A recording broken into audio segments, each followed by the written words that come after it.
मुस्कुराइए, आप हिंदू राष्ट्र में जी रहे हैं। बलात्कारी कुलदीप सेंगर को मोदी सरकार बचा रही है। मैं बताता हूं कैसे। 2017 में कुलदीप सेंगर भाजपा के विधायक रहता है। सबसे पहले नाबालिग लड़की का रेप करता है, उसके बाद गैंग रेप करता है। जब नाबालिग लड़की पुलिस स्टेशन जाती है रिपोर्ट दर्ज कराने, तो उसकी रिपोर्ट दर्ज नहीं की जाती। क्यों? क्योंकि कुलदीप सेंगर बहुत पावरफुल इंसान रहता है। इसके बाद नाबालिग लड़की अपने पूरे परिवार के साथ जाती है सीएम योगी आदित्यनाथ के बंगले के बाहर, और वहां पर जो है तो आत्मदाह यानी कि खुद को आग लगाने की कोशिश करती है। तब मीडिया के सामने यह मामला आता है। उसके बाद जो है तो एफआईआर दर्ज की जाती है। इसके बाद लड़की और उसके परिवार की परेशानी और बढ़ जाती है। कुलदीप सेंगर का भाई आता है, लड़की के पिता को बीच चौराहे पर मारता है। पुलिस आती है तो पुलिस कुलदीप सेंगर के भाई को छोड़ देती है और लड़की के पिता को ही गिरफ्तार कर लेती है। और इतना ही नहीं, ये पूरी फिल्मी कहानी है। अभी और आगे सुनिए। इसके बाद जो है तो लड़की के पिता की जेल में मौत हो जाती है। भाजपा नेता कुलदीप सेंगर को यहां पर भी शांति नहीं मिलती। जब लड़की कोर्ट जा रही होती है तो उसके चाचा को मरवा दिया जाता है, उसकी दो चाचियों को मरवा दिया जाता है। एक्सीडेंट में उसके वकील को घायल करवा दिया जाता है। एक बच्ची भी जो है तो घायल हो जाती है। खुद जो है तो पीड़िता जो है तो वेंटिलेटर पर आ जाती है। लेकिन पीड़ित लड़की को अभी भी न्याय नहीं मिलता। वो खून के आंसू रोती है। इसके बाद वो सुप्रीम कोर्ट जाती है। सुप्रीम कोर्ट के हस्तक्षेप के बाद जो है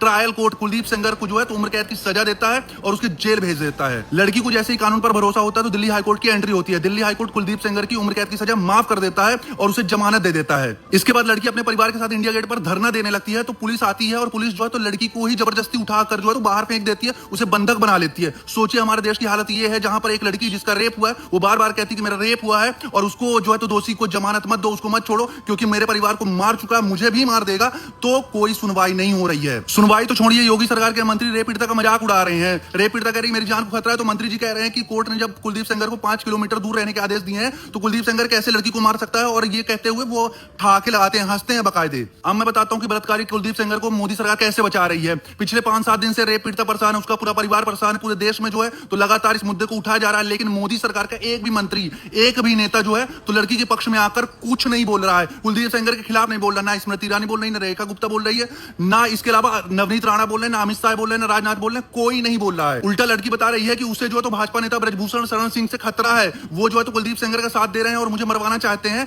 इस पर भी कोई सुनवाई नहीं हो रही है। ब्रजभूषण शरण सिंह भाजपा के बहुत बड़े दिग्गज नेता है और इन पर खुद जो है तो यौन शोषण का आरोप लग चुका है। मोदी सरकार एक तरफ तो सोनम वांगचुक जैसे लोगों को 3 महीने से जेल में बंद करके रखी है, लेकिन दूसरी तरफ रेपिस्ट बलात्कारी जो आशा राम है, राम रहीम है, और ये जो अपना कुलदीप सेंगर हो गया, इसको जो है तो जमानत देकर छोड़ रही है। रेप पीड़िता पूरे देश के सामने आकर कह रही है कि उसकी जान को खतरा, उसके पूरे परिवार को मार दिया गया है, लेकिन मोदी सरकार शांत बैठी है। अब आप ही बताइए कि इसमें मोदी सरकार बलात्कारी कुलदीप सेंगर को बचा रही है या फिर नहीं बचा रही।